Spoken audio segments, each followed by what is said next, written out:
जिंदगी में संकट का हर दरिया पार भी होगा। जिंदगी में संकट का हर दरिया पार भी होगा।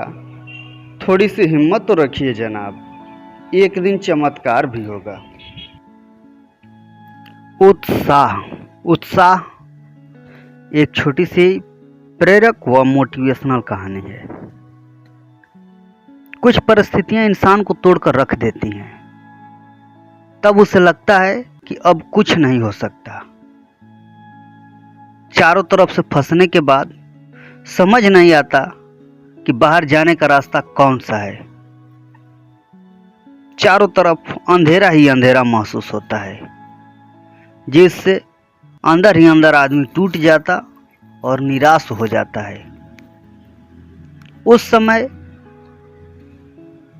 तब उत्साह एक आशा की किरण बन के आती है। वो आपको एहसास दिलाती है उस शक्ति का जो आप में पहले से मौजूद है, लेकिन आपको उसका एहसास नहीं हो रहा था। बहुत समय पहले की बात है कि एक राजा था। राजा की बहुत सी सेनाएं थी। राजा युद्ध भी लड़ते थे और उनका एक बहुत ही पसंदीदा हाथी था। राजा की सेना में एक हाथी भी शामिल था जो युद्ध में पारंगत था। राजा उसी पर सवार होकर युद्ध लड़ने जाया करते थे और विजयी होकर ही लौटते थे। राजा को अपने इस हाथी पर बहुत ही गर्व था, क्योंकि जब तक वो साथ रहा कोई भी युद्ध नहीं हारे। लेकिन समय के साथ हाथी बूढ़ा होता गया। राजा ने युद्ध पर जाने के लिए अब दूसरे हाथी का चयन कर लिया था और बूढ़ा हाथी अकेला रहने लगा था।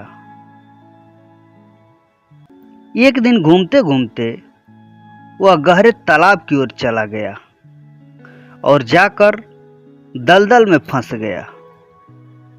जोर जोर से चिघाड़ने लगा। कहीं कोई दिखाई नहीं दे रहा था।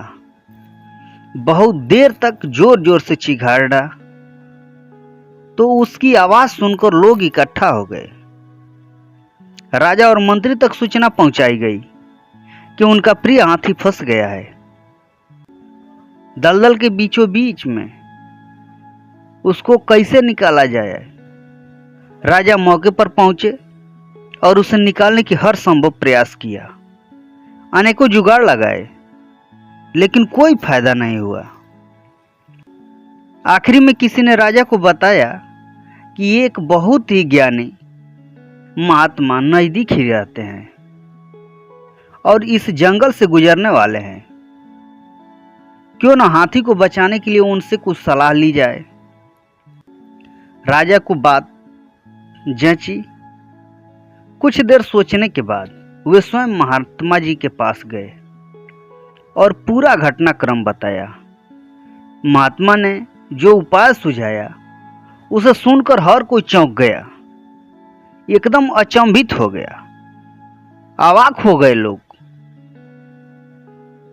महात्मा ने कहा, इस हाथी को बाहर निकालना है तो युद्ध के नगाड़े बजाए जाएं।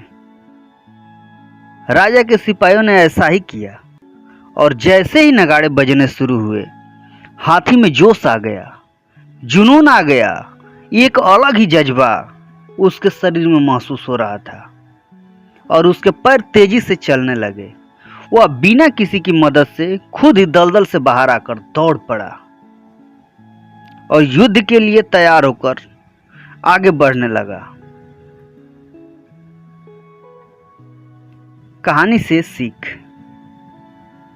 इस कहानी से शिक्षा मिलती है कि यदि हमारे मन में एक बार उत्साह, उमंग, जोश, जुनून, जज्बा जाग जाए तो फिर हमें काम करने की ऊर्जा खुद ही मिलने लगती है और कार्य के प्रति उत्साह का मनुष्य की उम्र से कोई संबंध नहीं रह जाता।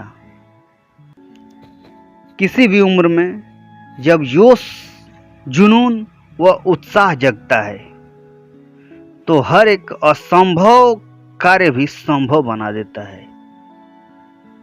बस जुनून और जोश होना चाहिए, उत्साह होना चाहिए, जज्बा होना चाहिए किसी भी कार्य को करने के लिए। आपको यह कहानी कैसी लगी कमेंट बॉक्स में कमेंट कर जरूर बताएं। हो सके तो चैनल को लाइक, सब्सक्राइब व शेयर जरूर करें। आपने अपना बहुमूल्य समय दिया, इसके लिए दिल की अनंत गहराइयों से आपका धन्यवाद।